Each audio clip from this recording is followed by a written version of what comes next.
In politics today, the Prime Minister has accused the Labour leader of being on the side of people smugglers, as the two have gone head-to-head in the Commons over the new illegal migration bill, which, of course, Gary Lineker has famously decided to compare to something the Nazis would do. Starmer cast doubt on the plans, though, saying attempts to tackle the number of channel crossings have failed and numbers have gone up, going on to say the Conservatives have lost control of UK borders, which Mr Sunak denied, accusing the opposition of supporting unlimited asylum. Hitting back at Labour, the PM said the party was on the side of people smugglers and that Starmer was just another lefty lawyer with no plan to tackle illegal immigration. Let's play it. The Prime Minister says they will detain people who aren't eligible to claim asylum here and then return them. Well, they already tried that under the last legislation. Last year, 18,000 people were deemed ineligible to apply for asylum. That's the easy bit, the talk. But as for the action, Prime Minister, how many of them have actually been returned? Actually, when I was in Dover yesterday talking to our law enforcement officials, what did they tell me? Precisely because of the law that the Conservative government passed last year, they have now been able to arrest more than double the number of people they did before.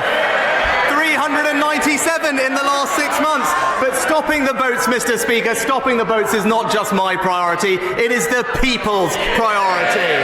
But his position on this is clear. He wanted to, in his words, scrap the Rwanda deal. He voted against measures to deport foreign criminals, Mr. Speaker, and he even argued against deportation flights. Well, and we know why, because on this matter, he talked about his legal background. He's just another lefty lawyer standing in our way.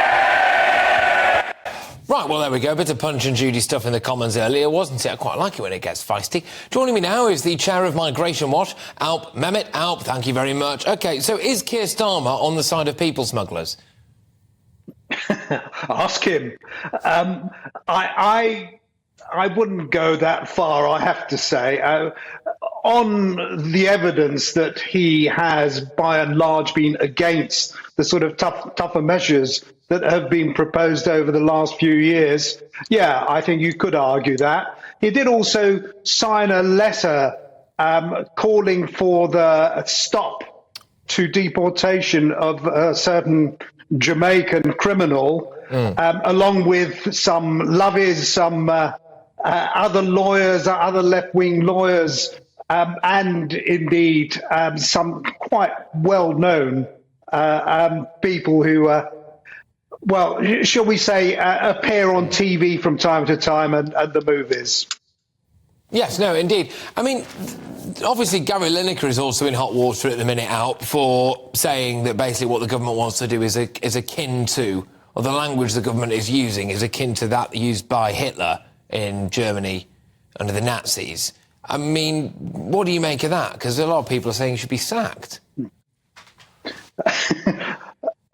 That's for the BBC. But look, I listened to the interview you did earlier with the Rabbi Remain, and I thought he came out with a very sensible line. He wouldn't really condone that sort of description, and certainly it in a way denigrates, belittles the scale of what happened and the evil that was perpetrated in the 30s. And I would take issue with Gary Lineker on that. But if he wants to say daft things, frankly, then that's a matter for him. And if he says it in a way that contravenes whatever his employment restrictions, whatever his employment rules are, well, that's for the BBC to sort out. As far as I'm concerned, he should stick to football there. Well, stick to football, yes. But, Al, when it comes to what the Conservative Party are trying to do, some people would say, well, actually, they are trying to preserve life. They've given the French rather a lot of money to try to stop people making a journey across the Channel, and that is a way of stopping them essentially drowning in the busiest shipping lane in the world. What would Labour try to do? I know they're saying they want to tackle the people smuggling gangs, yeah, all right, fine, but is that their only solution?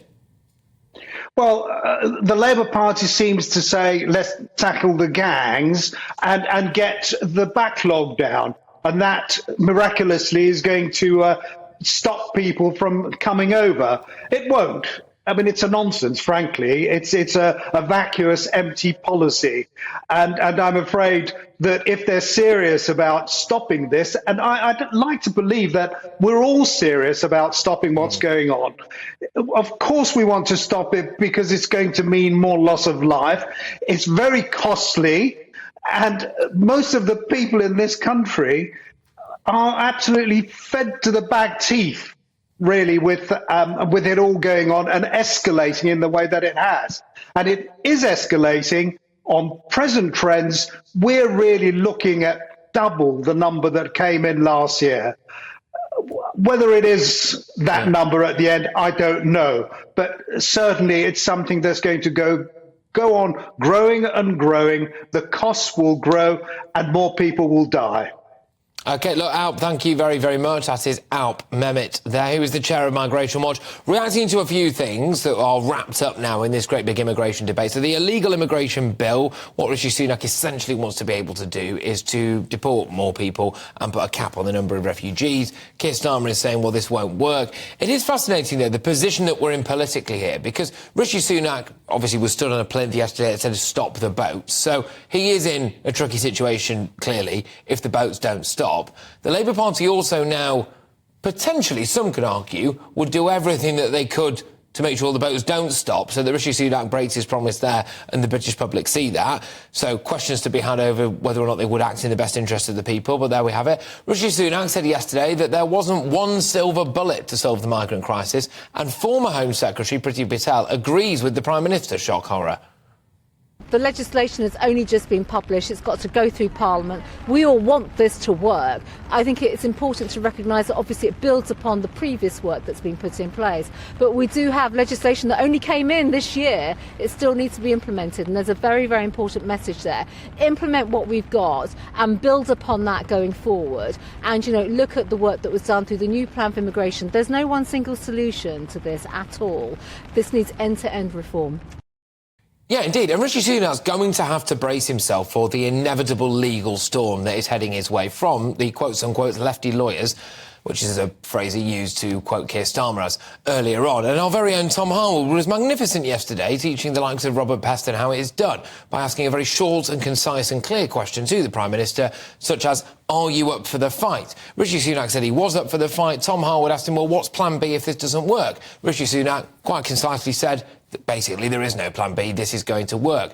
Is it legal? Is it not legal? Rishi Sunak does believe that it is. And I wonder whether or not, if Rishi Sunak does really genuinely believe in this policy, which I think he appears to do, he's being pretty full frontal about it, and Suella Braverman, our Home Secretary, do genuinely believe that they want to stop the boats, maybe now we will see what can be done with proper political will. But certainly they will have made a rod for their own backs if it doesn't work.